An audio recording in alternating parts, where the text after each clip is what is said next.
இந்த வகையில் தமிழ்நாடே அயலாருடைய நாடாக மாறக்கூடிய வகையில் தொழிலாளியும் இந்திக்காரன், முதலாளியும் வெளிநாட்டுக்காரன், வடநாட்டுக்காரன் என்ற நிலையில் தமிழர் தாயகம் அயலாருக்கு போகக்கூடிய நிலையில் இருக்கிறது.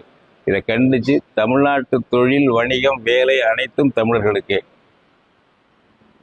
ஒரு வகையும் நாங்கள் சொல்லுகிறோம். இந்திய அரசு பணிகளாக இருந்தால் 90 விழுக்காடு வேலை தமிழர்களுக்கு தான் கொடுக்கணும், 10 விழுக்காடு வெளி மாநிலத்துக்கு கொடுத்துங்க.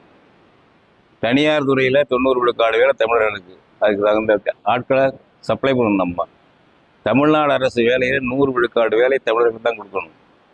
அதுபோல் கடை கண்ணி வைக்கிறதுனாக்க ஹோல்சேல் முழுசாக எதுவும் வைக்கிறதுனால கம்பெனி நடத்துறதுனாலும் மார்வாரியும் குஜராத்திகளும் தான் ஆதிக்கம் செலுத்துகிறான். இப்போ தமிழ்நாட்டில் அதில் மறுபரிசீலனை செய்யணும்.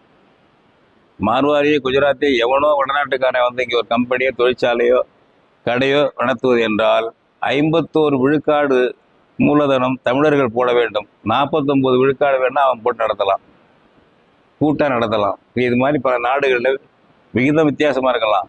குறிப்பாக மலேசியாவிலே இருக்கே, அந்த ஊரில் போய் வெளிநாட்டுக்காரன் ஒரு தொழில் நடத்த முடியாது. இவ்வளவு சதவீதம் உள்நாட்டுக்காரனை பங்காளியாக சேர்த்துக்கணும் என்ற சட்டம் இருக்குது மலேசியாவில். ஏன் இந்தியாவில் கொண்டு வந்தான்னா, தமிழ்நாட்டில் கொண்டு வந்தான்னா அது மாதிரி செய்யணும், விகிதம் கொடுக்கணும். தமிழ்நாட்டுக்காரனுக்கு 51% பங்கு அதில் மூலதனத்தில், வெளிநாட்டுக்காரன் வடநாட்டுக்காரனுக்கு 49% என்று சேர்ந்து நடத்தலாம். இல்லை என்றால் வடநாட்டுக்காரனை வெளிநாட்டுக்காரனை அனுமதிக்கக்கூடாது என்ற இதெல்லாம் சேர்த்து தீர்மானம் போட்டுக்கிறோம்.